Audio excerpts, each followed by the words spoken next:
ወረዳዎች ገቢ ይሰበስባሉ፣ ከተሞች ገቢ ይሰበስባሉ።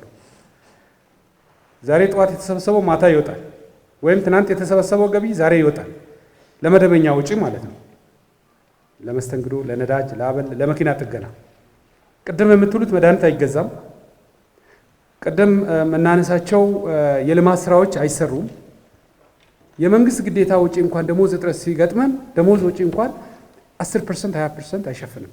በአመቱ መጨረሻ ላይ የወረዳችሁን እዩ። 20-30%ቱን ለልማት መዋል የለበትም።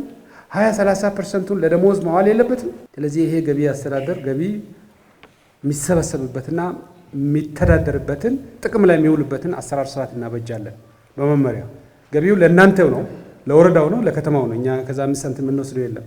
ግን የተሰበሰበው በወሩ መጨረሻ በዝግ አካውንት ውስጥ ገብቶ የዞን አስተዳዳሪ አውቆ የወረዳ መዋቅር ፕሮግራም ሰርቶ አምጥቶ ይሄን ያክል ልማት ሰራለሁ፣ ይሄን ያክል መደበኛ ወጪ ነው፣ የነዳጅ ያበል የመስተንግዶ ነው፣ የጥገና ነው፣ ይሄን ያክል ለነዚህ ወጪዎች ብሎ ፕላን ሰርቶ በዛ ፕላን መሰረት እየጸደቀ መውጣት አለበት።